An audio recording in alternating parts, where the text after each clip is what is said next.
and thanks for joining us from our studios in Israel. I'm Natasha Kirchuk here with ILTV's Morning Briefing. It looks like Israeli Knesset members will be able to resume visiting the Temple Mount in Jerusalem by July.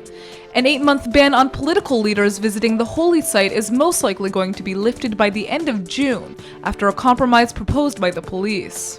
Muslim lawmakers will reportedly be allowed to renew their visits to the site in the last week of Ramadan, and Jewish lawmakers will be allowed to resume visitation the following week. The move comes after several Knesset members from the Arab Joint List said that they would visit the Temple Mount during the Muslim holy month of Ramadan in spite of the ban. The ban was imposed on lawmakers last October during heightened violence over the Flashpoint holy site. Now the Knesset Ethics Committee is set to vote to end the restriction on Tuesday.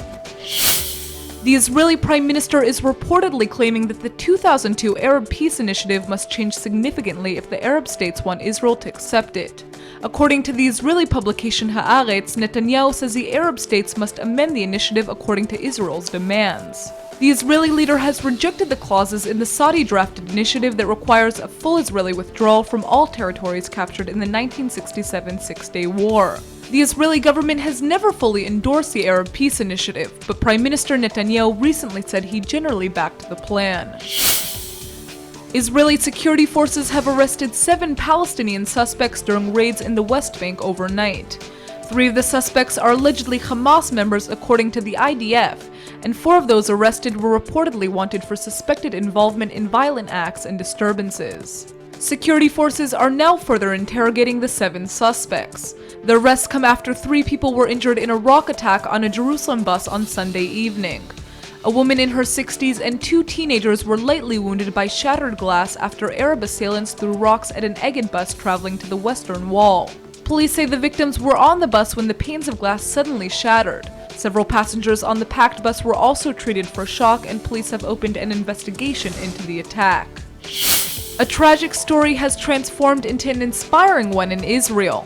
An 18-year-old victim of a car accident has saved the lives of 5 people through organ donations. Maor Alonso was in a terrible road accident on the eve of Lag BaOmer last week, and he died a few days later on his 18th birthday. After his death, his parents consented to donate his organs, and the result was life-changing. His heart was transplanted into a 70-year-old man, his lungs were given to a 65-year-old woman, and most of his liver was given to a 60-year-old man. That's not all. A kidney and a lobe of his liver were given to a 9-year-old girl in Petach Tikva, and his other kidney went to a 34-year-old woman in Haifa. The Israeli National Transplant Center says that in recent months there has been an increase in the number of Israeli families who have agreed to donate the organs of their deceased family members.